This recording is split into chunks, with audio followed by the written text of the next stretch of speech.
Economist here. Get the dice up there for you. Let's give them a little spin. All right. In today's video, we're going to talk about how the Federal Reserve wants you to suffer in pain. Now, this is something that we have talked about quite a bit on this channel, and that is the Federal Reserve was actually looking for an inflationary scenario in order to save their monetary policy. Now, really where I come up with a lot of my theories is coming straight out of the Federal Reserve using their own words, using the speeches and statements and documents that come right from the Federal Reserve Bank itself. And I left links down in the description. Well, I think a link to one link of long-term policies. Let me get this right. Make sure I say it right. Hold on. It is a link to the Statement on Long-Run Goals and Monetary Policy Strategies. Sorry, it was kind of a tongue twister there. Now, this is coming up for review, and if I got it right, there is a lot of meetings, town hall discussions, public interactions from the Federal Reserve trying to figure out exactly what their next strategy or the next move is going to be. Now, if you go and you look at the long run statement or the statement on long run goals and monetary policy strategies and think, okay, well, if this is something that they're going to be reviewing here coming into the future, and whatever this new statement is going to indicate is going to probably have a very profound impact on your life, very much like the statement has today, right? Now, when I go back and I think about some of the strategies and some of the thoughts that the Federal Reserve has communicated, one of the biggest ones here is one that we've covered quite a bit, and this is coming from John Williams' Monetary Policy Strategies for a Low Neutral Interest Rate World. And he says in that speech, today we face an altogether different set of problems stemming from a very low neutral interest rate, that is the short-term real interest rate consistent with an economy operating at its potential alongside low and stable inflation. Ironically, the problem we need to solve these days is the risk of inflation that is persistently too low rather than too high. Now, people who have followed me on this channel have heard me say that a million times, that same thing. But it's very important to understand that, because when you go and you look at the statement on long-run goals and monetary policy strategies from the Federal Reserve, and this is something that comes up for review like every 5 years, this is what it has to say. The committee judges that long-term inflation expectations that are well anchored at 2% foster price stability and moderate long-term interest rates, and enhance the committee's ability to promote maximum employment in the face of significant economic disturbances. Okay, this is where it gets important. In order to anchor long-term inflation expectations at this level, the committee seeks to achieve inflation that averages 2% over time, and therefore judges that following periods when inflation has been running persistently below 2%, appropriate monetary policy will likely aim to achieve inflation that is moderately above 2% for some time. Now, that statement right there, 2% or moderately above 2% for some time. They don't say how long of a time. They just say for some time. And so when I think about what the Federal Reserve has been facing as an inflationary scenario over the last few years, it has been quite significant, and it has come down dramatically. Is it now sitting at moderately above 2%? They don't define what it is.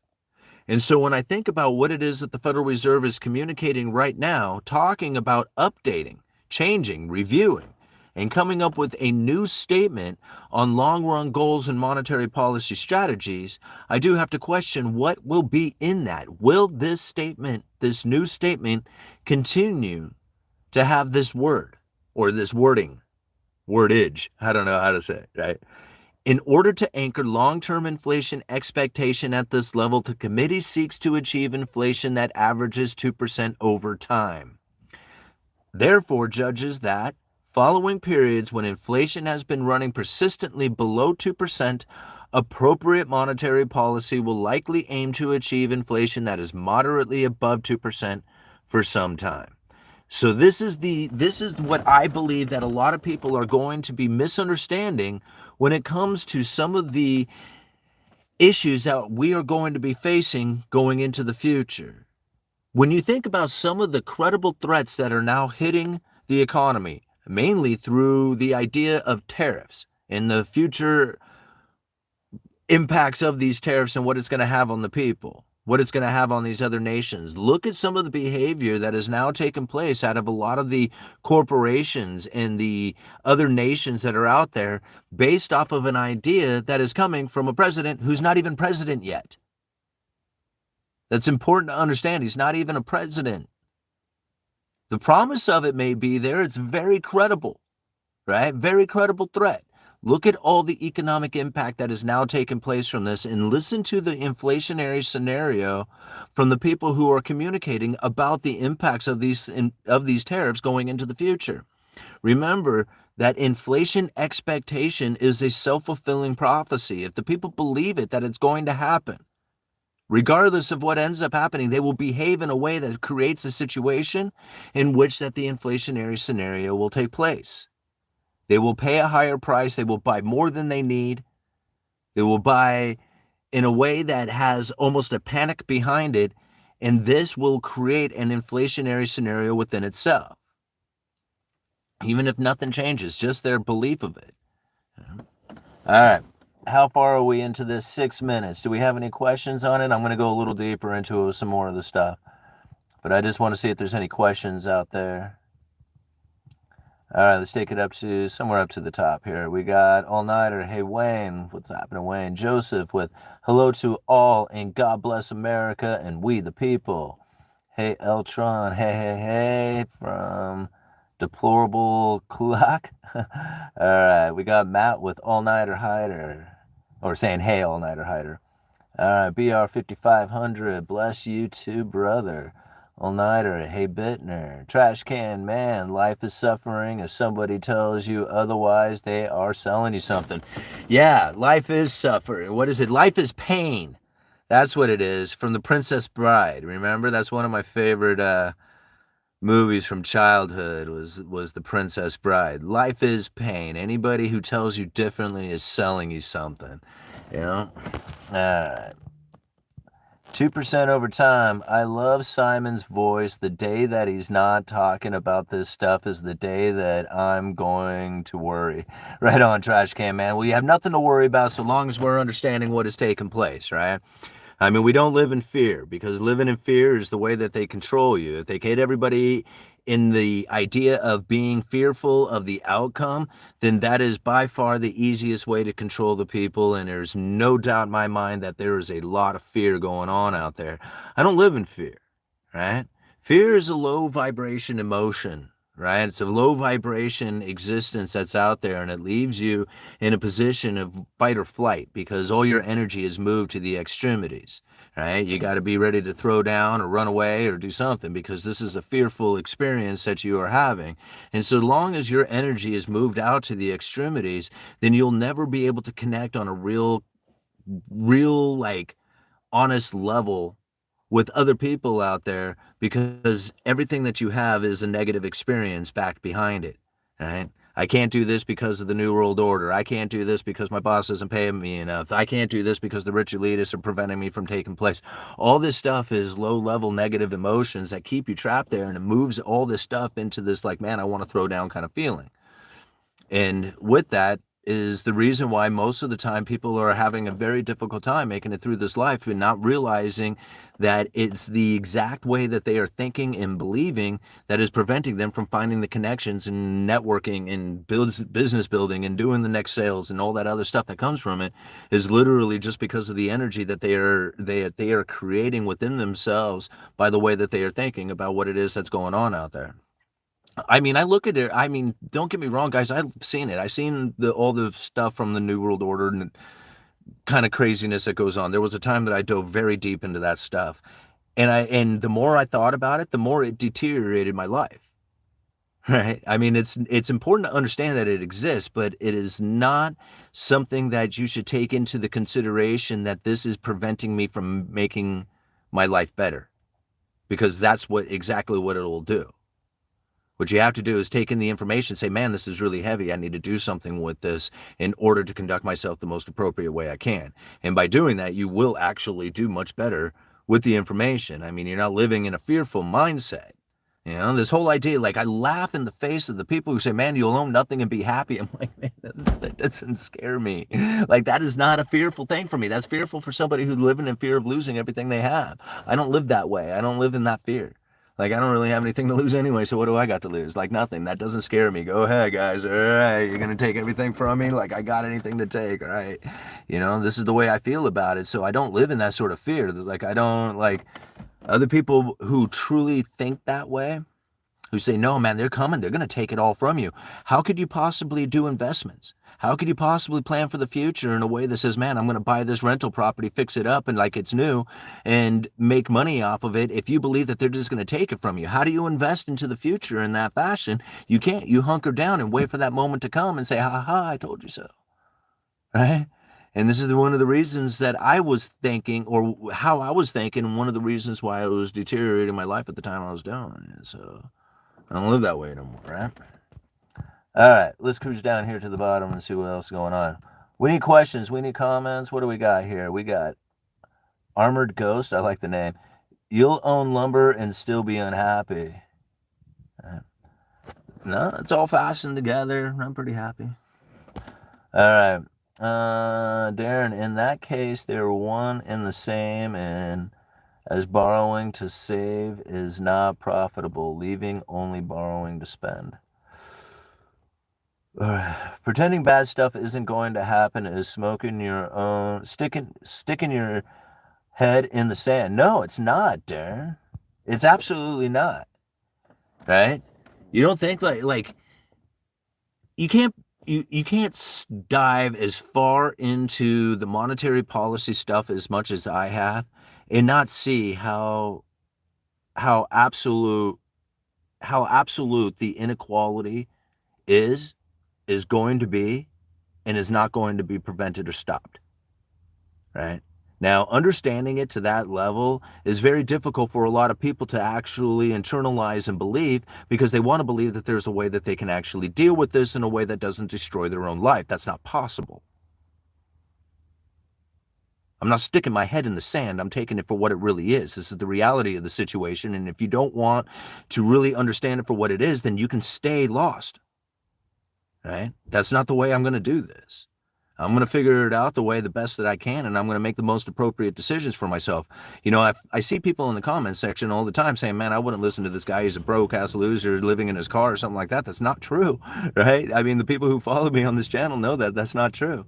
I'm buying a house. I'm collecting liquidable assets, right? Figuring out business plans, making connections. Man, I'm doing a lot, considering I wasn't doing a thing when I was 40 years old. In 8 years, I've pulled off a lot.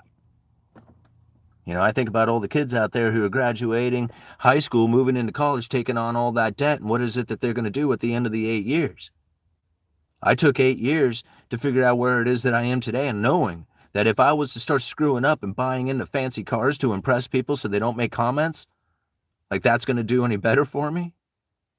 I know better than that. I don't live in fear. I don't live in any of that anxiety of what the future is going to do to destroy my life. I already lived that life. I don't need to live that again. I need to figure out a way that I'm going to move on and be prosperous and take advantage of the skills and ideas that I have. Let's move down here to the bottom. Okay, let's cruise up a little bit again. All right, you can't save this world, but you can save your soul. Hint, Jesus. All right, Trash Can Man, I can sell you hundreds of pounds of lead. UE is a stealth millionaire. I not quite Matt Bittner, but you know the thing is like I was talking to somebody about it the other day, and they're like, what number is it? Like, what number is it that's in your savings account? What number is it that you're making a year or a month or a week? Or what number is it that you have? Like, is there a number out there? Because for a lot of people, they have a number. It's like, oh man, I got to have $10 million. I got to have $10 million in assets, or I got to make $1 million a year, or I got to make, you know, some ungodly money or whatever. And I'm thinking, wow, what would I do with $10 million? You know, it was just like, I have a hard time even fathoming what $1 million would really like be like if I had like $1 million in a savings, you know, or something of that nature. that to me is just like, wow, like it's hard for me to, how do I fathom this? The only thing I really wanted in my life was to be able to pay my bills on time. I totally got that. That feels like $1,000,000 to me. I don't know if people realize it, but it's all about the way you feel and the meaning that you give it. That to me is like having $1,000,000. It was everything in the world to me to be able to do that. And now that it's here, and it seems like it's not that hard, right, to keep my expenses low by not falling into the trap of buying into luxurious experiences and vehicles and stuff out there. Understanding that the essays that I am reading and in knowing that how this money works has led me to the position that I am today, where I feel very secure about my finances. That's not something I've ever had in my life before. And most people out there, when I look and I listen, they are very anxious about not only their finances, but the future and all that other stuff. And I think, man, that's a really terrible place to be. I used to live that life every single day. I know it. I know it well. So to me, having $1,000,000 or just being able to pay your bills on time, to me, that's the same feeling, right? Like, not to other people. Other people, $1,000,000 would be a totally different feeling for them. For me, it's not. I make more money just buying and selling cars on Facebook Marketplace than I do welding. You know, Bryce, I had a buddy who was a hustler on Facebook.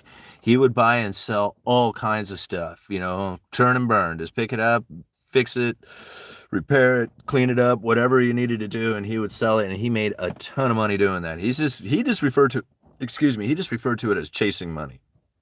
But ultimately, that's what he was. He was a hustler. My future looks really good. Well, good. All-Nighter says, Shane, that was addressed in the video earlier today. Oh, what does Shane have to say?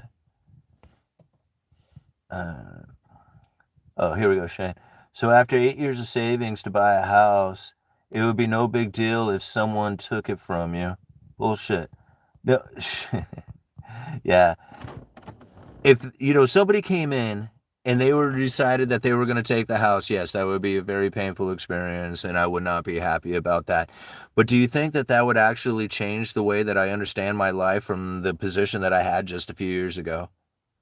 Like, yeah, it would suck to have that exact moment take place, right? And there would be a lot of money that I feel that I would be out because of it.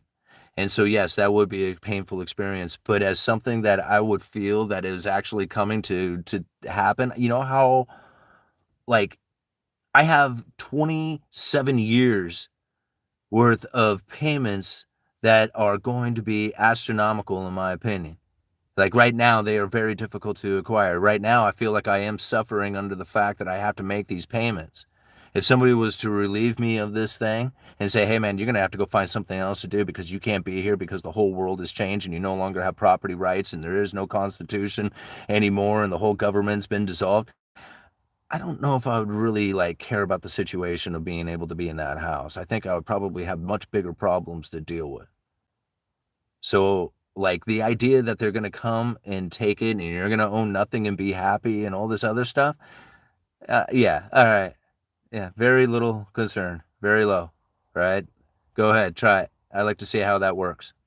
Literally, I would love to see how that's gonna work because it's not gonna go over very well, and outside of an idle threat, I'm not sure what it is that can be done about that. I mean, I don't think you really understand that I really did come from just about nothing just a few years ago. And you think that scares me? It really doesn't. Yeah. The Fed and the governor loves us and me and looks out for me. Yeah, right. I am the Economic Ninja's #1 mod, by the way. Very cool. So do you think it was mainly your mindset that got you to where you are today and got you to be able to pay your bills, all your bills? Yeah, absolutely. Infinite Zebra, you are exactly where you are because of what it is that you are thinking and believing. Right? There was a time in my life I didn't think that I was worthy of earning money. I didn't think I was worthy of just about anything out there. It was just I was just a drunk, broke, don't have anything, living on the edge of, failure on any given moment. Like, that's literally how I felt. Like, I was a nice guy. Like, I wasn't mean or nothing like that to anybody, but sitting down at the bar drinking and not really doing anything to advance my life or to do better in life. Yeah. Like, it was a horrible way of going about it. So I had to change that mindset around. Mainly I had to quit drinking. That was like the number one thing. Like, when I quit drinking, and it wasn't as soon as I quit drinking, but it was kind of as soon as you quit drinking, your mind starts to think differently, because you're going from like this alcohol-based consciousness to being sober. And when you start to sober up, you start to realize, man, why was I drinking in the first place? And then that starts to, really create the problems that a lot of people face. So they go back to drinking again, right? Because they don't want to face those issues, those problems. And so when you quit drinking and you start to reflect back on your life, on what it is that you were drinking or why it is that you were drinking, well, then you start to like look at some of the issues that you were facing, some of the mental issues that you've had for the reasons why you're covering it up in the first place. Like, everybody is facing these things. So you start looking at those and you start dealing with those, and then you start finding that life starts getting better. Why? Because you're dealing with the issues that you're using alcohol to cover up. And so this is really where the big change starts to happen for a lot of people. Some people, all they can get done is just day by day, just not drink. And that's tough enough. Like, that right there is tough enough. But then really the work begins, right? Because now you got to start dealing with all the reasons. And so this is where it's really difficult, and most people can't handle it. They go back to drinking. So you start dealing with those issues and you say, okay, man, I'm going to use this to better myself, right? I'm going to start figuring it out, a way that I can start doing things better. And so when you're not chasing pleasure and you're chasing excellence, just naturally occurring things start to be better. Like, people don't realize, like, if you're chasing it, most likely it's going to run, no matter what it is. Like, if you're chasing something, it's going to be very difficult to acquire it or get it or whatever. It doesn't matter what it is, right? I mean, think about the energy, like I've used this before, like the energy of playing with a dog, right? If you're playing with the dog and you start chasing the dog's going to run from you. Like, the dog's natural instincts and feeling and idea is to run, right? And so the dog doesn't want you to catch it. It wants to run away, and it'll always stay a distance away from you. But then something interesting happens, is that if you ignore the dog or you start to run away from the dog will start to chase you. So now this energy of understanding how this moves, right? Most people never see it this way. Most people always look at this idea that they have to chase whatever it is that's out there in order to acquire the things that they want in their life. And that's not really how it works. Like, really how it works is you live in the energy in which that it is that you want to experience. And I know that's really hard for somebody who says, like, if I don't have it, how do I live? Well, you just start living it. Like, literally just start living the life. Believe that you are it. Start doing the things in which it is that new life would be. Like, the day that I started making YouTube videos was the day I was a YouTuber, right? That day I went down, I fired up my camera, I made an introductory video to the Uneducated Economist, I uploaded it to YouTube. That was the day I became a YouTuber. I had no subscribers, no idea what I was going to do with the channel, no idea how long it would take or whatever. I just know that I was going to put out another video.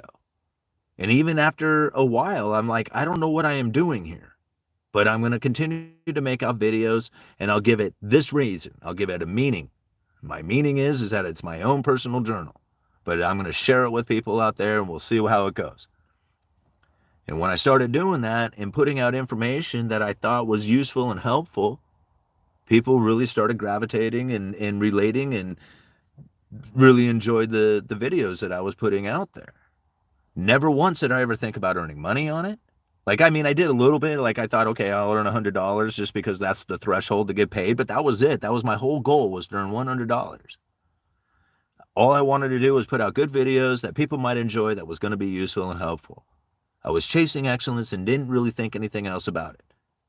And when you chase excellence like that, then you're going to get rewarded. You'll get rewarded somehow, some way.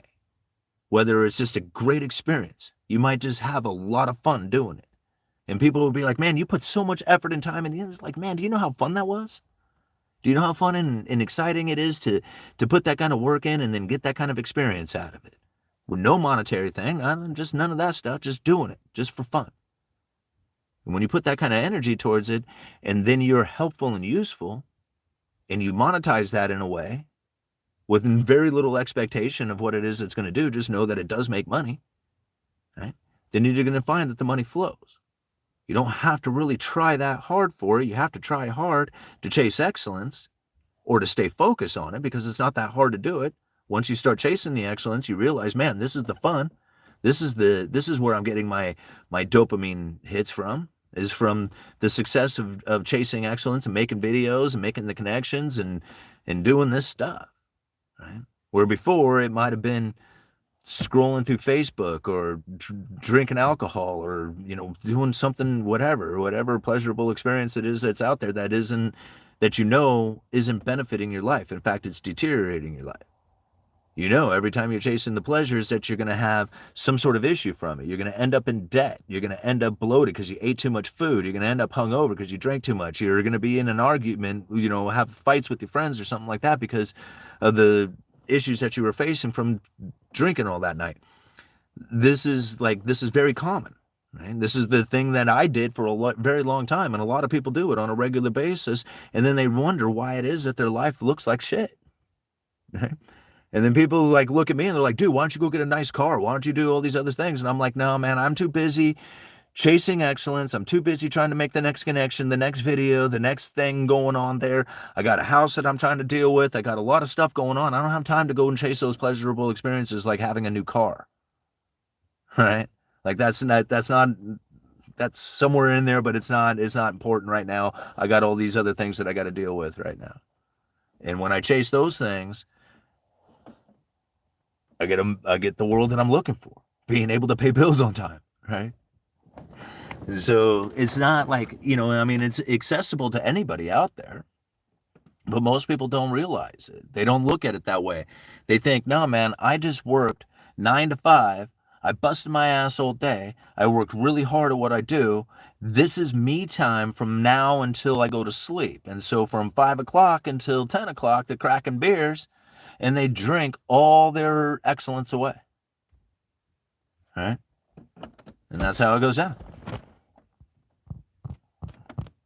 All right, moving on. I kind of think of life like Game of Thrones. You have the people that are just there. You could kill them, and it doesn't matter. And then you have the people that matter. Okay. My dad taught me to piss excellence, just not on my shoes. That's it.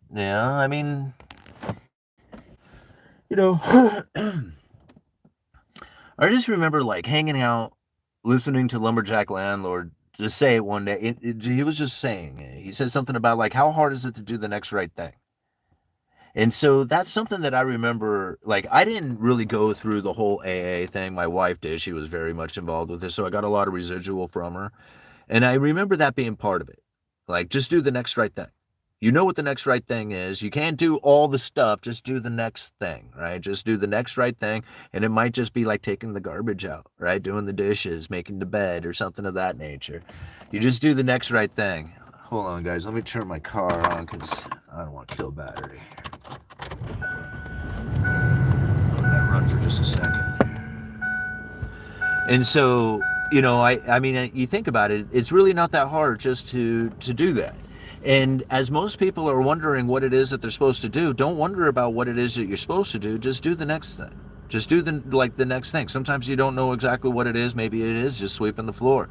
Go clean the windows. Go empty the garbage. Go clean your bed. Go do something, right? Just figure it out. Just get up and start moving.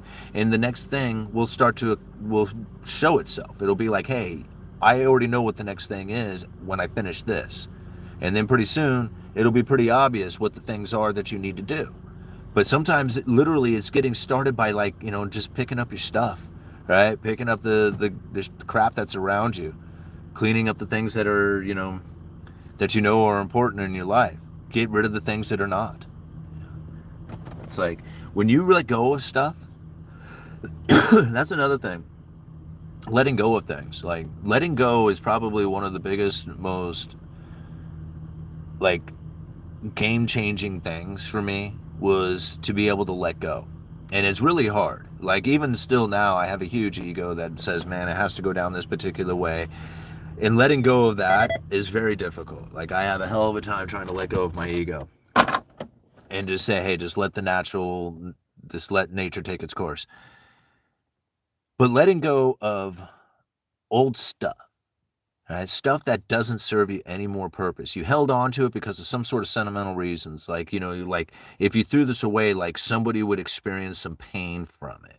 Like you can't see just pitching it out there because it would be like, what would my dead grandmother think about this? I remember that we used to, have this thing sitting on the table when we would play, backgammon together or something like that. And I just remember this thing from it, and it's broken and it's not really worthy of anything. And it just some sort of piece there that doesn't really hold anything, right? Other than this connection, this memory from it. And don't get me wrong, like I'm a sentimental dude. Like I got some pieces of stuff from my childhood that I hold on to because of sentimental reasons. It's like I don't have a whole lot of stuff. My material possessions are very meager. So the very few things that I do have are sentimental. And for those reasons, I hold them. But then I had a lot of junk that I had too that didn't serve any real purpose. And I had it for like my life. I kept packing it around. And I was wondering what it is that this is what I'm doing with this. And I thought, well, if I get rid of it, somehow I'm going to create this painful experience by unloading this stuff. And then the day I did get rid of it, it was a huge relief. It was like this huge relief. Like I didn't cry. Nobody came and got mad. It wasn't like anything like that at all. It was none of that experience at all. In fact, it was this overwhelming feeling of relief and loss, or not loss, but removal of weight. Like I lost a bunch of weight, right? So yeah, it is kind of like a loss, but it wasn't. It was very freeing, and I didn't think about it anymore. And I didn't think about like I have to carry this thing and I have to care for it and I have to make sure that it stays in my life because of this memory that I had because of it. And like no, I let go of all that stuff and it was very freeing. Yeah. And so I realized that about a lot of things in my life. It's one of the reasons why I think I was able to actually come out and do the channel. It's because I just let go of what it is that people were going to think or say or do. Like, it was just like they're going to make fun of you. I don't care. Right? They're going to think you're crazy for trying to make a YouTube channel on economics. I don't care. Like, I just didn't, like, I care, but I just didn't care if they were going to make fun of me. I didn't. And I'm like, whatever. I'm just going to do it anyway. And so when I let go of like what it is that I thought people were going to think or say or do, it was just like, yeah, whatever.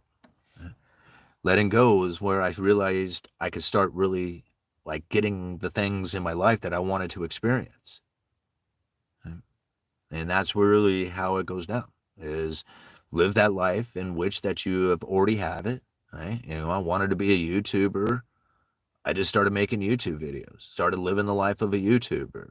Right? Whatever it is that I felt like it would have been to be a YouTuber, that's what I started doing, even before I had any subscribers or any followers or anybody watching the videos or anything like that. And so this is it. And most people, like, when they look at information that we talk about and stuff, they just talk about how much of a painful experience it's going to create in their life, and they don't know what to do about it. Right? And it was just like, well, it's not hard, right? It's heavy information. It's difficult.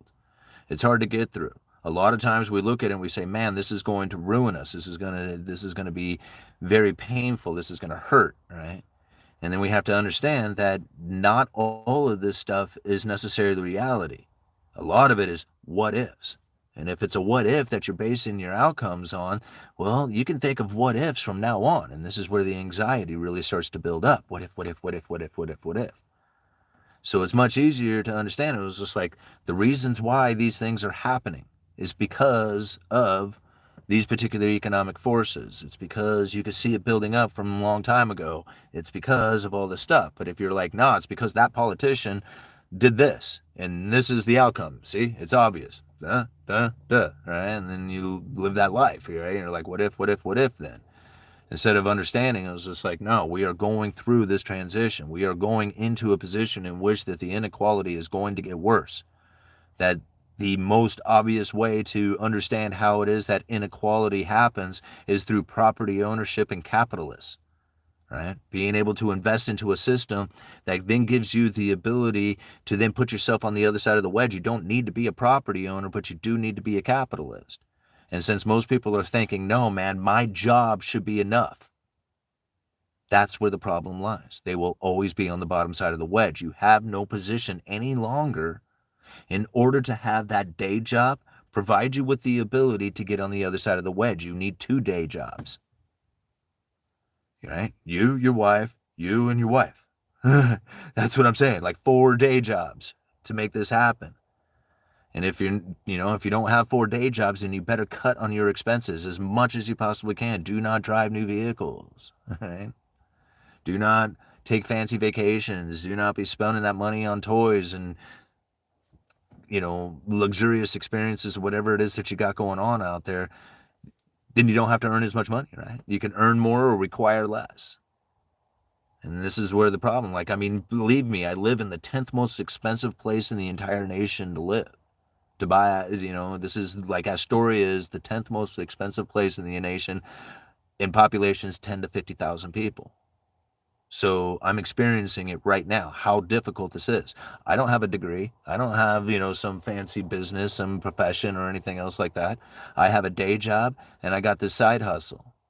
Now, YouTube is essentially the equivalent of having a second job. And that's where I think a lot of people are like, well, we can't all have YouTube channels. No, but I worked this YouTube channel like it was a second job, or I could have gone to a second job. It would have been the same thing. Okay? YouTube gives me the freedom to actually work on it whenever I want. So that's pretty nice about it. So it gives me that freedom, but it's still essentially the same thing as taking on another job. And that's exactly what it was that got me to the other side, or what I feel is my best shot at getting at the other side of the wedge, which is to be a property owner and then right now accumulating as much as I can inside of liquidable assets, loading up on silver and gold and Bitcoin and stocks, bonds. Not so much in bonds, but definitely in the stocks and into cryptocurrencies. Cryptocurrencies ended up being one of the biggest positions in, if I was to lay out my entire portfolio, if I was to pick into one thing that said, man, what has been more successful than anything else out there? It's been Bitcoin. It's been cryptocurrencies. Absolutely smoked all the rest of it. All right? And it's because I dollar cost average. I don't buy in at any one price at any kind of high level or low level. I don't do it that way. $50 every other week, right? For years, $50 every other week, $50 every other week. Sometimes a little bit more. Always accumulating. And it's done so well. Now I sit in a position in which that I feel like, man, I could sell out my cryptocurrencies and might even have enough money to put down on another house. Right? This is all in the last 8 years that I've done this. And most of that time I was trying to get out of debt. So this is all taking place in the last 5. And people ask me all the time, what do I need to do? And I'm like, I don't know. You got to take a second job, man. You got to lower your expenses and you got to increase your income. I don't know how you're going to do that. What skills do you have? What do you need? What excellence do you need to chase in order to acquire those things in your life like that? Once you do, lower your debts, get out of debt, get 100% completely out of debt. Unless you have like a mortgage payment at a 3 1/8% interest like I do, right, which is really low, it doesn't really make a whole lot of sense to pay off the debt if you can get an investment that pays much more or so much more beyond what it is that you would have as far as an interest payment on your mortgage. If I can't find anything to put money towards, I would definitely be making extra payments on my house. But if there's investments out there that can pay substantially more than the 3 1/8 I'm paying on my mortgage, well, then I might as well go for the investments. See, this is the position that I put myself in. Not everybody's going to be able to do this. Not the way I did it, right? Just like I can't do it the way that a lot of other people have done it out there. I had to pick out and figure out how it is that I'm going to conduct myself in accordance to what it is that I needed. I didn't follow anybody else's path. Like, hey, you should do this, this, this, this, and this. I didn't do it that way. I followed whatever it was that I felt was like the most appropriate thing at the time.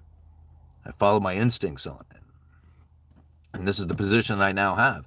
I feel, I don't feel like I'm making it. Like, I don't know what that exactly is. Like, I don't know what making it is, but I don't feel like I'm struggling.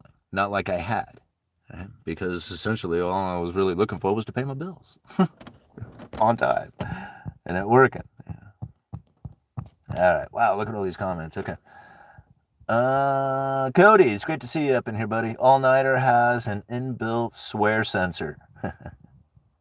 So, well, it's the thing about like the comment section, and I really appreciate the moderators in here, All Nighter and Brody. I've got a few other guys, I haven't seen them lately, but it's important to understand that the comment section is not just a matter of place to go and have the discussion, which I totally appreciate and want people to do, but they also have to understand that the YouTube algorithm will not spread the video around if there's a bunch of hate, there's a bunch of swearing, if there's a bunch of like stuff in there that basically the advertisers don't want. All right. If all that stuff is up in there, then the videos don't get spread. I don't get the message out there. And so therefore it's like, we're just talking to a much smaller room, which I don't mind. I mean, we got a spot for that here on the channel. It's the membership only place. And occasionally we do videos there, and I will start doing more. But when it comes to this kind of spot here, we want as many people as we can to get in here. And if the comment section is full of a bunch of cussing and hateful speech and just stuff that the algorithm is going to pick up and notice, then they're not going to spread the video. In fact, they won't spread it. They'll make it much smaller for people to find. Interesting. I did not know the comments hurt the videos. Yeah, absolutely they do, Walrus. Everything does. The things like even me cussing in the video hurts the video. So I try not to do it, but occasionally it slips out.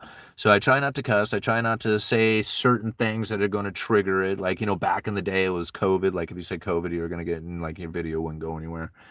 And there's other things that are out there. It's funny. If you become like, I've noticed that if I do it just right, I could really be like a proxy for Google, which I think I feel like I kind of am at times, just because like, man, I need to get some videos out. I need to get some attention videos. Like I start chasing money is really what it is. And I can see that Google would really like some videos to be spread where other videos they don't. And it's really odd to think that if I follow what it is that Google wants to spread as far as information, they'll reward me for it. All right. But if I go off of what it is that I just feel I want to spread out there or whatever, and maybe it's not that important to a lot of people, or maybe it's a message that they don't want spread out there. They're talking about a particular topic that, is just too concerning for the masses out there. And then I don't get rewarded. My videos don't get spread. Well, pretty soon does the subconscious pick this up and start saying, hey, man, you need to get rewarded. You got bills to pay. You got other things. You always want to make more money, whatever. And so the subconscious says, hey, well, if you put out these videos, these are the ones that get attention. These are the ones that are getting spread. And so as I'm doing my research, is the subconscious picking that up saying, hey, Google's going to appreciate these ones more than these ones? Man, this is true shit, right? Because, I mean, that stuff goes it's amazing on how well they know us. Like I remember I was cruising around on a computer one time. I didn't log in, never used this computer before. And I'm sitting there and I'm doing some research, right? I'm checking out some videos. I go and check out a couple of YouTubers. I check out a couple of articles that I was looking for. And then I realized I go to YouTube and I realize it's my feed. Like if I pulled out my cell phone and was looking at my cell phone feed that I am logged into, it was the exact same one that was right here on this computer right now. Like they recognized from my searches who I was. Like I didn't log into anything, I didn't check anything, but the combination of searches that I had done, I believe that Google had recognized that it was me and then started feeding me all my typical stuff.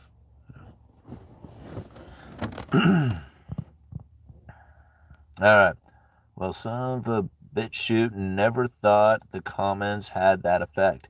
Yeah, absolutely. Everything does. The image, the audio, the comments, every bit of it. That's why it's important. That's one of the reasons why I basically told people at the very beginning, don't be hateful, don't be all this other stuff, because I don't want the YouTube algorithm to basically deny the channel from growing.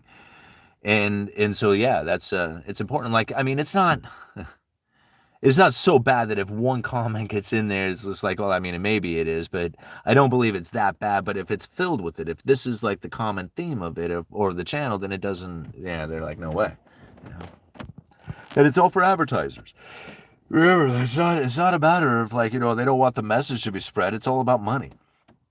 These guys who have the money don't want that information where their money, so it's just like in the freedom of speech in that sense, maybe, but it's all about money. They don't really care. Yeah. Got to teach the young ones how to question, test, research, and come up with their own views. Yeah, absolutely. It's one of the reasons why I do things the way I do. If you notice, I am always going against the narrative. I always run against the grain. I always have my whole life. It's like, I don't mean to be like the devil's advocate, but it just seems that I just see BS everywhere. And when I do, I'm like, okay, well, I just feel like this is a cover up for something deeper. What is it? Or maybe people are just missing something here. So I always have ran against the grain and being the contrarian or whatever. But when I started diving into a lot of the information I found, I'm like, well, how come nobody talks about this stuff? How come nobody talks about average inflation rate over time, even though it is brought up and occasionally people will mention it? But nobody takes it into strategy. Everybody just says, oh, the Fed's going for a 2% target. And I'm like, well, I guess I'm the only one who's not going to believe that, I mean, so to me, it's like when I see the things that are happening right now and they're like, oh, the Fed's really got to do something. They're trying, they're trying. And I'm like, they're not trying. They're succeeding. They're doing exactly what they said they were going to do. This is like, they're like in the back giving each other high fives. Like, man, we did it, Hey, right on. Grand Roofing Incorporated. Thank you so much for the $10, man. You're very supportive of the channel. I really appreciate you, man. All right, be careful with the bug word. Oh, yeah. I was watching a live stream just the other day, and he was using it excessively. They killed his channel while I was watching it. Like you're... Oh, and I like your channel. Don't lose it. No, I appreciate you, man. I really do, but I don't talk about it in a way that is like government conspiracy theory, kind of thing. Well, sometimes I guess I do, but I don't dive into it in that kind of sense. Like I looked at it as COVID happened to be a very unique situation that came up right when the Federal Reserve needed it the most. It was awfully convenient. Right? And so that's the kind of thing that I talk about. I don't talk about it in a conspiracy mindset, like it was set off out there so that this could happen. Maybe, whatever. I don't know. I don't have any information on that. I just found it really convenient. So, but I appreciate you, man. Thank you. I've never been concerned about talking about anything on my channel. The only time that I really ever had one that got me questioned, and they just demonetized it. They didn't ban the video, they didn't take it down, they didn't give me a warning or anything like that, but they did demonetize a particular video. And when they've done that in the past, I say, hey, go and do a review of it. You can have them do a manual review where literally somebody at YouTube will watch your video and say yay or nay. And most of the time when I do that, they pass the video, say, yeah, whatever, the algorithm picked it up, it shouldn't have, and they'll monetize the video and make it okay. But one video, when they did it, they're like, no, this is not fit for monetization. And I'm like, that video? Like, I'm talking about homeless. I'm talking about the homeless people, and I'm talking about how, the state really screwed up with the money and didn't really go, do good work with it or whatever. Just like everybody else talks about the government, right? No big deal. Right? And for some reason, that particular video was demonetized out of all the videos I talk about. And I'm like, that's weird. All right, that was weird for me, that particular one. Like, I can say anything I want about the Fed, about the government, about all this stuff here, but I say something about the homeless people in Portland and how the government or my local state government screwed up, and that one gets demonetized, and they say it's not fit for monetization. So, weird. All right, like I could talk about a lot of other things that I think are far more, conspiratorial than that is, but they didn't care about all that other stuff, which makes me think that I was getting a little closer to the truth than they wanted.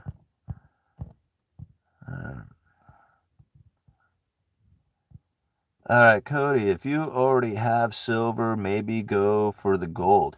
Yeah, I mean, depending on what you have, like I am much more of a fan of silver than I am of gold if I was to collect the two of them. Like if they said, hey man, if you got one to choose from, which one is it going to be? I'd most likely go for silver just because it's so much further undervalued to gold. I mean, you think about it, at a 10-to-1 ratio, they pull it out of the ground at a 10-to-1 ratio or close to it. It should really have silver trading much higher, $2,250 an ounce or better would be much more realistic for silver. So to me, it's incredibly undervalued. It's also under its all-time high. It's just like, to me, it's just, it's almost like a no-brainer when it comes to the precious metals, and it's easier to liquidate. In my opinion, like if you have an ounce of gold, that's a lot of money. I mean, well, for some people it's not, but for me, it would be a lot of money to relinquish a whole ounce of gold. So if you're like unloading an ounce of silver, not a big deal, right? It's just, it's $30 or whatever, and you got a little bit of cash. So in that sense, like, if you have a bunch of silver already stacked up, then, oh yeah, definitely add some pieces to gold to it just so you can have, that as part of the precious metal portfolio. But if you're still like collecting and stacking and trying to, build that up, then really I just don't see any better position than silver. Really, I don't see any better position than silver in just about compared to anything out there, right? Like to me, silver has such a small downside risk that really as a savings, I don't think there's anything better than that. I mean, granted, it does move, and I've seen it go all the way down into the teens, and so there is that possibility that you could lose, a position as far as like if you dumped a bunch of money into it in a single shot. But if you dollar cost average into the stuff, I think really that's probably one of the best positions that you could ever take. It's away from the third party. You don't have to worry about anybody like, not answering the phone or the app not turning on or your account getting locked up or something of that nature. None of that stuff exists. It's completely outside of all that, and it's yours. It's like your possession, something that you have in your security. So not a whole lot has that.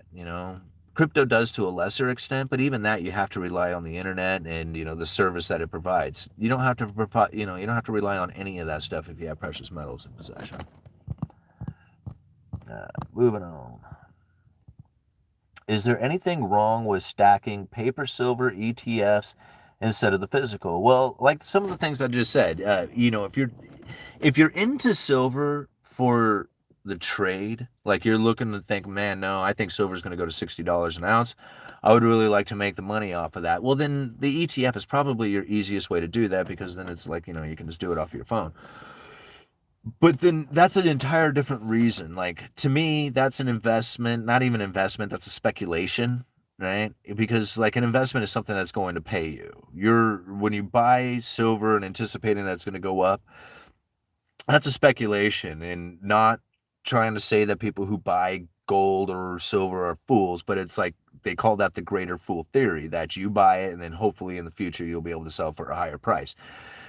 So in that sense, to me, like I don't play that game with that. Like I would much rather, if I was to participate in that sort of position where I'm going to use like the stock market, then I would probably move into miners. Right? Is to build up a portfolio of precious metal miners, because then you're investing in a business and that's more of an investment. But if you're into the speculation part of things, then yeah, an ETF would probably be the easiest way to do it. And that way you can get in and out really easy through an online brokerage or something.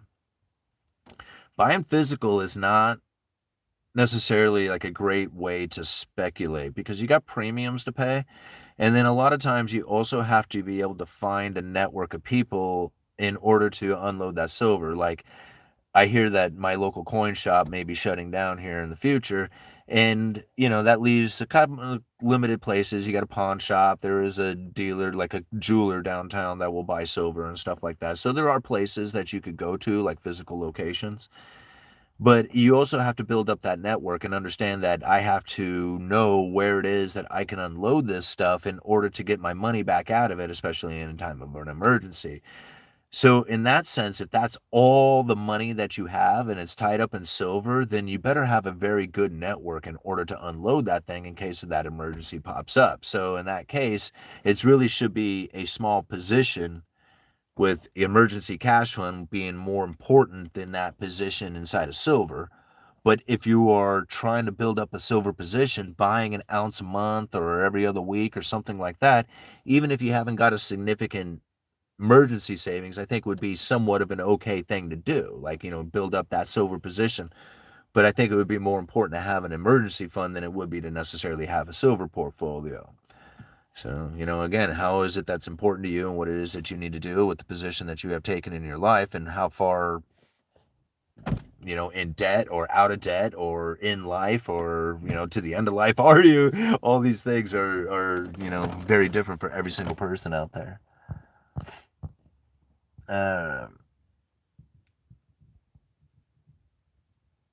Good thinking. I bought 10K of Newmont on the dip. I like to think of silver as the inflation hedge. Like real estate, the one practical concern with stacking physical is someone breaking into my condo. Yeah, and that is a very big concern. And that's where it's really important to be very creative and dispersing, right? Like, don't keep all your money in one place, right? You kind of have to disperse it out there and hide it in different areas. Even having other people to trust, so that you can maybe put it off of in a completely different remote location under somebody else's security, just so in case whatever you happen to bail out, you can't take it with you or whatever, you have another location you can go to get some. These things are important. It's very important to understand how it is that you can deal with different scenarios. Like that what if, that can run all day. For a prepper, that's all they do is what if, right? But it's easier to say, okay, if I did have to bail out of here or I couldn't come back to this property, it would be nice to be able to go and acquire at least some portion of my silver again from somewhere. And if it's out of that, off of your property and at a different location, then and not like a bank, not like a safety deposit box, but a relative, trusted friend. You take some of his, he takes some of yours. You guys, switch out. So in case the same thing happens to him, he needs to bail out. At least you have a little bit of his, something like that. My first job ever was working for Crown Pacific. My first union position. My first experience with the spotted owl. Yeah. Old tractors are good to hoard. I've had to deal with the spotted owl. That's funny. I don't know if you guys know about the spotted owl. Spotted owl was a bird that lived up here in the Pacific Northwest and disrupted a lot of the logging that took place up here. And they were just pissed about this spotted owl. And there was all kinds of jokes about dealing with the spotted owl. All right. Have a 1965 Ford pickup, still runs. I used to have a 65 pickup. I did. It was a real hammered old piece of crap. I paid $350 for it. See, I've always been into old cars my whole life, even since I was a teenager. The old tractor too, 1949, in the shed now. All right, do you think we will experience deflationary times, and what would that look like in a world with smart tech and AI? No, I don't believe we're going to go into deflationary times, because that's the biggest concern coming from the Federal Reserve, and preventing that from happening is by far their ultimate goal. All right, is to definitely not have deflation take hold. It's their biggest concern. So they will do whatever they can in order to prevent deflation. Inflation, Not a problem. Like, they'll take on all the inflation that, they don't even care about inflation. In fact, they would much rather have inflation than deflation, just simply off of what, John Williams was saying. It was just like the problem that they needed to face this day is the risk of inflation that was persistently too low rather than too high. They wanted high inflation. So deflation is their major concern. And how is it that they get the money printer going again? Like, everybody just seems to think, oh no, they can just fire it up, just let the money roll. It doesn't work like that, right? I mean, now it can, in a sense that people are like probably rolling their eyes thinking, yeah, that's exactly what they do. It's not. They have to have an asset to buy. And this is important to understand, and it's one of the reasons why we are probably going to change the way that the Federal Reserve is dealing with their balance sheet, like the composition of their balance sheet itself. Because as of right now, the Federal Reserve mostly for their assets buys United States treasuries. Now, this has put the United States on an unsustainable debt path. So this is going to be very difficult for the Federal Reserve to deal with going into the future, and that is that they run into recessionary pressures in which that they are trying to figure out a way to add some liquidity to the market. The only asset that they really have to buy in mass proportion is the U.S. treasuries, which means that the government would have to go into significant deficit spending in order to create the treasuries for the Federal Reserve to buy, right? So this is a major problem. This is one of the reasons why during the recessionary times, the government steps up and like, oh, we got these shovel-ready jobs and we're blah, blah, blah, right? We're going to go into this government spending, is essentially giving the ability for the Federal Reserve to buy their debt, buy those U.S. Treasury bonds. So once they bought these bonds and put them on their assets or put them on their balance sheet as an asset, they can issue out the liability, which is the Federal Reserve notes. Or, now they're more just reserves on bank accounts. But essentially, that's the liability, is the money that we use, right? That's the Fed's liability. So here we got the assets of the United States government's treasury bond issuance becoming the property, essentially, of the Federal Reserve on their balance sheet, and the money that's being issued out for that is the Federal Reserve notes, the bank reserves that are out there. So now, let's say that we go into this downturn, and we got to figure out how it is that we're going to get some money out there. Like, the Federal Reserve's going, okay, there's a huge demand for dollars. Dollar prices are going way up. Everything's crashing. People aren't taking out any debts. Defaults are everywhere. The demand for dollars are just, screaming from every direction as, people are like scrambling for every dollar they can get in order to pay their debts. So the Fed's got to issue out some cash out there. They got to get this money out there, get people borrowing it again, and get this whole thing moving. But yet they can't continue to buy the government debt because they're on an unsustainable debt path. So now what does the Fed do? Like, you can buy mortgage-backed securities, right? But there's only a limited amount of those. Excuse me. And I don't think the Federal Reserve wants to be the main holder of all those mortgages, although there's probably a lot of people who will argue differently of that. But ultimately, the mortgage-backed securities, gold, SDRs, there's not a lot of stuff out there that the Federal Reserve can buy, put on their balance sheet, and issue out their liabilities with. Now, from what we have learned already from the Fed, from Ben Bernanke's speech, in fact, here, let me bring it up so I can show you. Let me see here.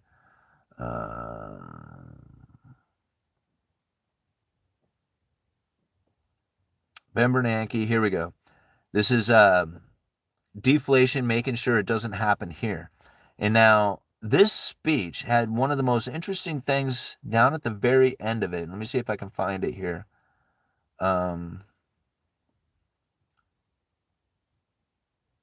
Okay.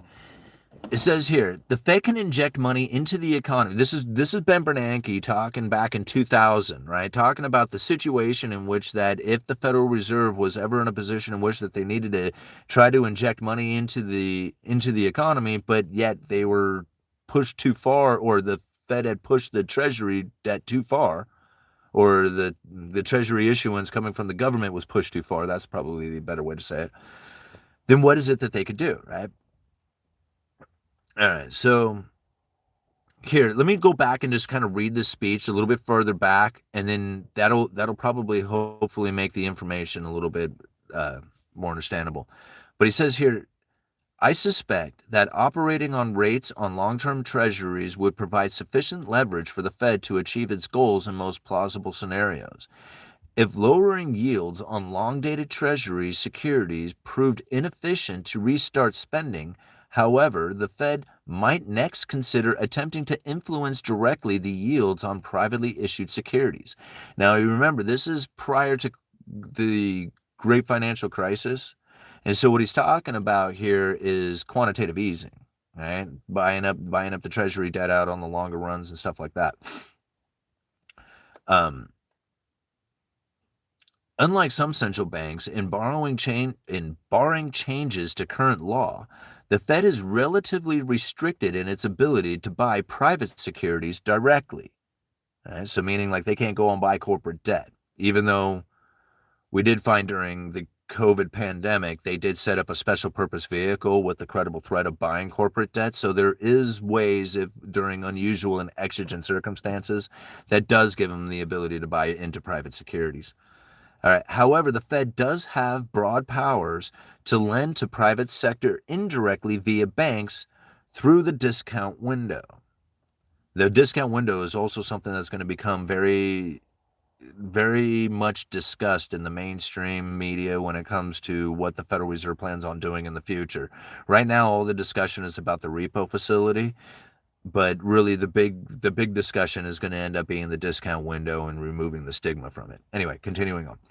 Therefore, a second policy option complementary to operating in the markets for Treasury and agency debt would be for the Fed to offer fixed-term loans to banks at low zero interest rates. We've experienced this, the zero interest rate policies, with a wide range of private assets, including, among others, corporate bonds, commercial paper, bank loans, and mortgages. So when people say the Federal Reserve is buying into the stock market, they're not. What they are doing is they are loaning money to the banks at very low interest rates, and those people are going in and buying the corporate debts and the commercial paper and the bank loans and the mortgages and all this other stuff. All right. And all those things are deemed eligible for the loan itself. So if they have all these particular assets, the Federal Reserve looks at those and say, yeah, okay, those are the collateral, we'll loan you the money. Okay. Goes on. For example, the Fed might make 90-day or 180-day zero interest rate loans to banks, taking corporate commercial paper of the same maturity as collateral. Persuade aggressively, such a program could significantly reduce liquidity and the term premiums on assets and used as collateral. So again, this is like a lot of the stuff that they were talking about during the great financial crisis and what it is that they were planning on deploying to use. And again, this is like all new stuff, like they hadn't done it yet. Okay, it goes on. Reduction in these premiums would lower the cost of capital both to the banks and the non-bank private sector over and above the beneficial effect already conferred by lower interest rates on the government securities. So basically, it was saying this is going to juice the economy even more. All right, here it comes. This is important. So, because this is like, that was quantitative easing. We recognize this. This is something that we have experienced many times, and it's nothing new. So people are kind of rolling their eyes at that and say, like, dude, you're talking about old information. Absolutely. Here's the important part of this. When that stuff doesn't work anymore, right? When the quantitative easing no longer is able to stimulate the economy like it once had, the way that we understood it with the lower interest rate policies, with the government buying in, like, going into massive debt, with the Federal Reserve buying it all, with the loaning the money to the bank who are buying into commercial debt, all that other stuff, right? When that doesn't work anymore, the Fed can inject money into the economy in still other ways. For example, the Fed has the authority to buy foreign government debt, as well as domestic debt. So the U.S. Treasuries is the domestic debt, but the Fed has the legal authority. They don't have to ask for it.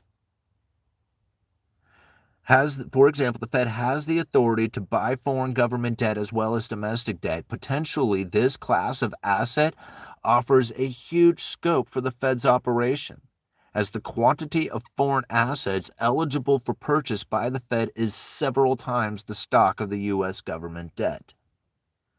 So important to understand that part, because if we do come into a massive situation in which that we have a terrible slowdown in the economy, and the government can't go into massive deficit spending, right, because of the unsustainable debt path that they're already on, And the demand for the Federal Reserve's liabilities are off the charts. Everybody's looking to pay their debts, and they can't figure out how it is that they're going to get the dollars. The Fed needs to stimulate the economy somehow. And if they have nothing to buy, or they're limited on what they can buy, then how is it that they plan on getting the money into the economy? Right? Through the purchasing of foreign assets, through the purchasing of a sovereign debt of another nation. How does that look? Do they put that on their balance sheet and then issue out US dollars that's being got an asset of a foreign nation? Hey, the Fed's liability is the dollars. Their assets are the debt of another nation. So our dollars are being backed by the debt of another nation? Is that essentially what the Federal Reserve is suggesting there? Oh, yeah, let me turn this thing back on here. I mean, that's something that I read quite a while ago, and I have considered ever since I've read that. It was just like, man, what are they going to do in the future? All right. What does that say? Junie? Thank you very much for the $2.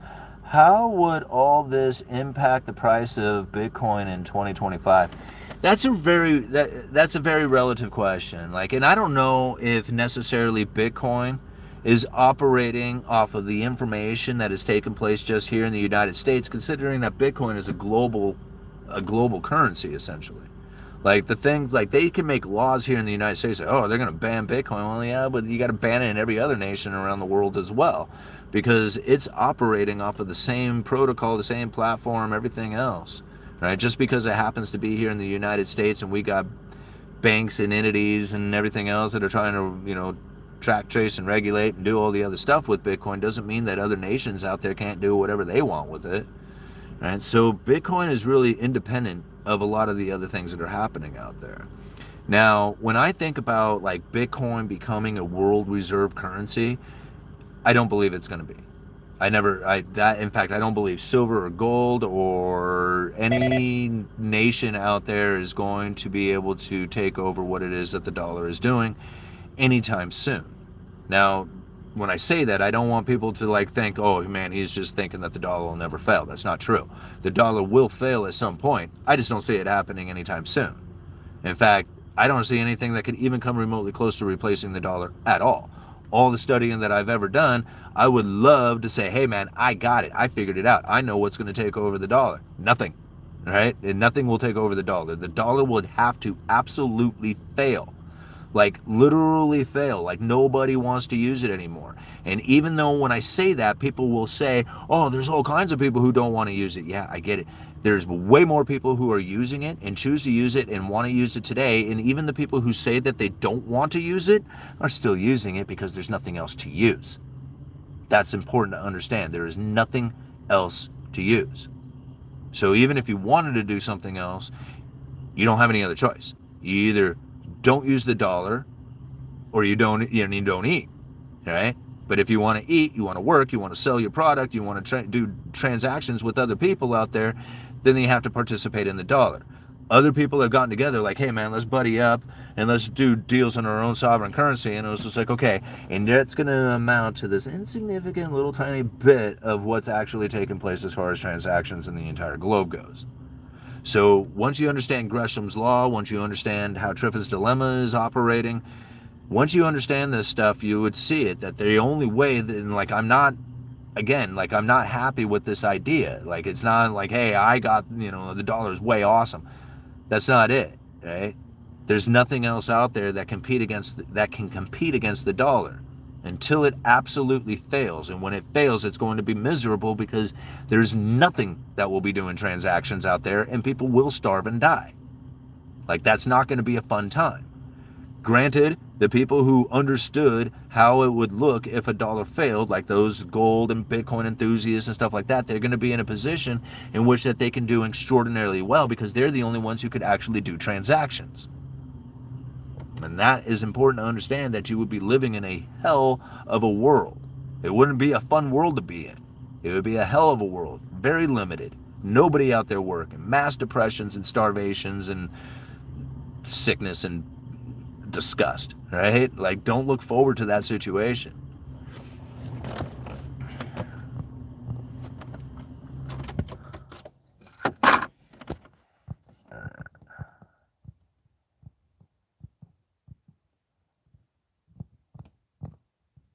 is it? There it is. Okay, I knew there was another one.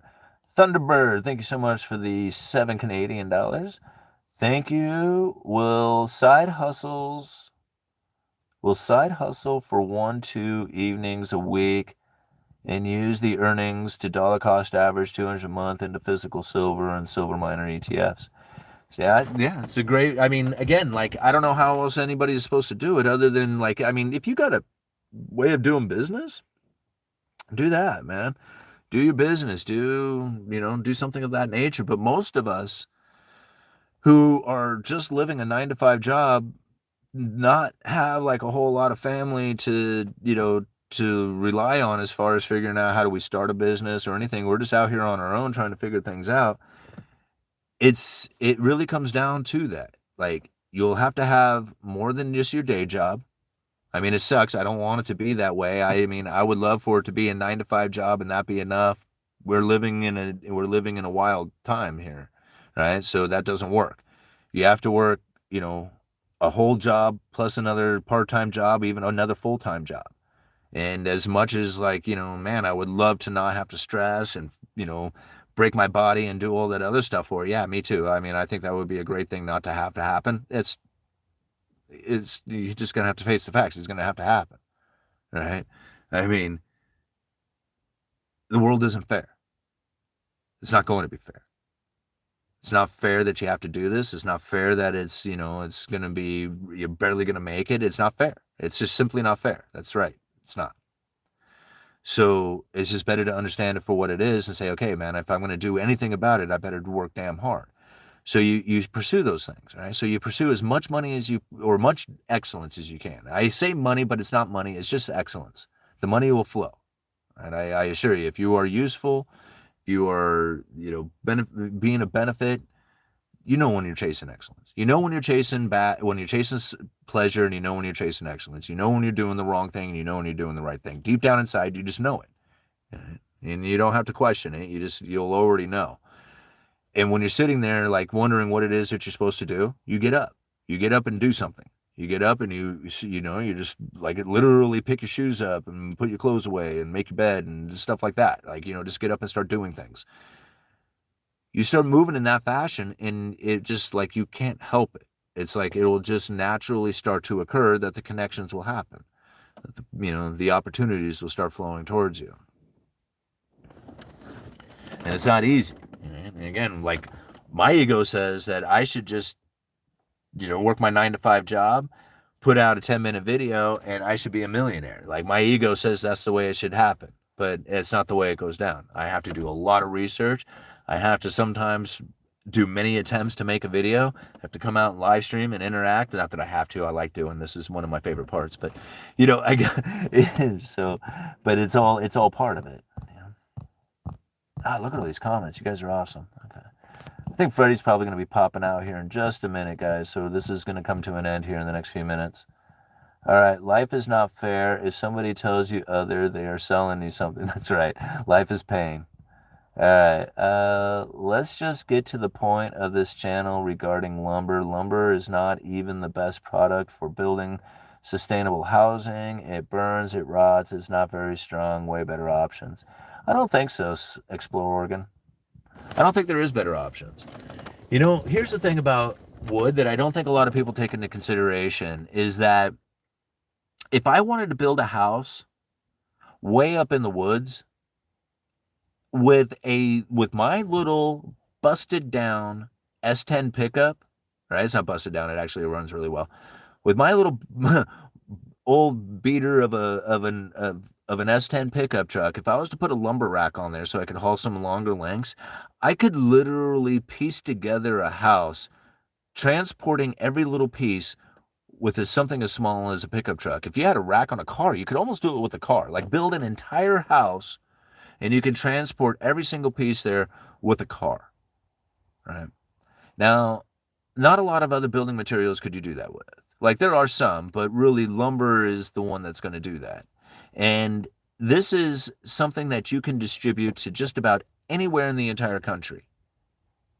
Now, when it comes to concrete, you have to have concrete facilities local. And if I'm way the hell up in the woods and I want to build a cabin way up there, generally you're probably not going to have a concrete truck that's going to run way the hell up into the middle of the woods somewhere or somewhere remote or wherever it is. Lumber, you can do that. You can distribute lumber to just about anywhere on the planet very efficiently, very quickly. Okay? So, in my opinion, that is something that is quite unique to lumber that is like you can duplicate that over and over again across the nation.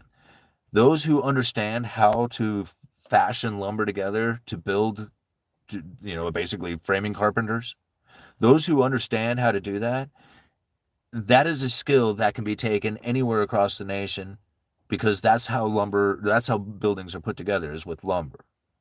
So having that skill already established well here in the United States, having the distribution of lumber, having the products here of lumber, I really don't see anything else out there that could be that efficient and, be that like duplicatable. You know, I just don't see it. Really, there's nothing. Like even my idea that the cross-laminated timber industry is going to be like a big move into the next building ideas as far as the evolution of building, how buildings are put together. I believe that cross-laminated timbers are going to be a big deal. However, you're still limited to this to the facility. Like how far away is that facility from the job site? Now, granted, once that project is in motion and like they're putting the project together and the pieces, it doesn't really matter how far away the distribution is of it because it's in a steady line, like a steady transportation line going to the project. So it could be on truck, rail, whatever, so long as those pieces are headed to the project in a continuous manner, then it doesn't matter how far away the project is, so long as the pieces are arriving in a consistent manner. So, again, there's all kinds of things to think about on that. All right. Charlie Brown's teacher was entertaining. My mom's house is stone, but a wooden roof with tin. Yeah, there's a few like brick houses around here, but most of them are wood. There's a tribe in that mountain nobody knows about. Okay. Lumber is a terrible building material. Stone is totally superior. Crummy VCR? I don't know. I mean, I think for longevity, yeah. I mean, there's probably a lot of great advantages to it. But when it comes to like, I don't know, like the ability to remodel, change, work on, how like wood stick built homes are really easy. Like once you understand it, like having worked in the trade, it's not, to me it's easy. But like working on those type of homes is really simple. Like they're easy to repair, they're easy to work on. You can get products for it everywhere. Around here, one of the biggest issues that we have is where the chimney meets the house. Like where the stone or the hard material, like concrete or brick or whatever it is, even stone foundations, there's some stone foundations around here, they're not as stable to the actual wood, to the other framing materials that are out there. A lot of times we'll find like stone foundations crumbling or something of that nature because they're not built as strong or secure as say like a poured foundation with rebar up in it. So I guess they have its benefits. I like the longevity idea of stone, like you can, something that'll basically last forever, and it doesn't have any of the issues that come from the wood part of things with the deterioration aspect of it. But then again, like the easeability of wood as opposed to stone, I find it far better, in my opinion. Like if it was better to make it out of stone, they would, right? Like I mean, there's nothing that prevents people from making stone buildings. But they don't do it because there's way better products that are much more efficient. All right. Dishes done, hands dried. It's safety meeting time. Right on, man. Okay. There will be a new concrete coming out that will be better than steel. I think 5 years from now, they will only use lumber for the trusses. The sides will be 3D printed. I don't think so. I mean, I think in a lot of places it might be that way, but for the most part, I think it's probably going to end up going together very similar to what it is now. Um, I don't see that changing much. The major thing that I see coming from, if there's going to be any kind of major change to the building industry, it's going to be through cross-laminated timber. That's my opinion. I mean, you can use a less superior timber to make them because there's essentially what they refer to as saw logs, right? They're meant to be sawed into lumber. And a lot of times, what you will find is that not all timber in a particular forest or whatever is going to be acceptable for saw logs, but they could be acceptable for made into glue lams or these cross laminated timbers. And so they can use an inferior product to make a superior product out of it. And I think that that's going to be, a trend going into the future, is that you can use a less desirable wood product to make a what I feel is a superior building product. Um, Again, there's going to be a lot of it's going to be very questionable on how long, or even if it does happen, but it seems to be growing. Like there's a lot of high rises, there's a lot of apartment complexes, there's institutions that are being made out of all wood construction using these cross laminated timbers. And they're awesome too, because like it's less impactful on the job site, like on the neighborhood and everything, because you're not fabricating anything there. It's literally pieces showing up and this being put right into place. And so if you can imagine, if there was a lot of these cross-laminated timber facilities across the nation, then literally there would be very little environmental impact to where the job sites are, and you could like just literally just be piecing things together all day long, just setting them right into place where they go. Um, I think it would make for a higher quality building, especially when it comes to like say residential buildings. I don't think there's a whole lot of call for cross laminated timber residential buildings. They're more for like multi-residential apartment complexes and institutional type of facilities.